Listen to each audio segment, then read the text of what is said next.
বাংলাদেশ সেনাবাহিনীর বিশেষ ও দুর্ধর্ষ এক বাহিনীর নাম প্যারা কমান্ডো ব্রিগেড। যে কোনো যুদ্ধ পরিস্থিতি এক নিমেষে পাল্টে দেওয়ার মতো ক্ষমতা রয়েছে তাদের কাছে। অন্যদের সক্ষমতা যেখানে শেষ, সেখান থেকে শুরু হয় প্যারা কমান্ডো অপারেশন।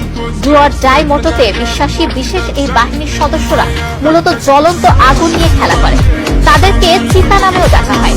1993 সালে প্যারা কমান্ডোর প্রথম ব্যাটালিয়নের পতাকা উত্তোলিত হয়েছিল পূর্ণভূমি সিলেটে। 2016 সালে এটি সেনা সদরের তত্ত্বাবধানে একটি সশস্ত্র ব্রিগেডে রূপ নিয়েছে, যার সদর দপ্তর অবস্থিত কমান্ডোদের আত্মঘাতঘাত সিলেটের জালালাবাদ ক্যান্টনমেন্টে। কঠোর নিয়মানুবর্তিতা, অমানসিক পরিশ্রম ও অবর্ণনীয় কষ্ট সহ্যের পর তৈরি হন এক একজন প্যারা কমান্ডোর সদস্য। শুধুমাত্র স্বেচ্ছাসেবী অফিসার এবং সৈনিকরাই 6 মাসের প্যারা কমান্ডো ট্রেন নিয়ে অংশগ্রহণ করে। কাউকে জোর করে ভয়ঙ্কর এই কোর্স করানো হয় না। এটি বাংলাদেশ সেনাবাহিনীর সবচেয়ে কঠিন ও ঝুঁকিপূর্ণ প্রশিক্ষণ। কষ্ট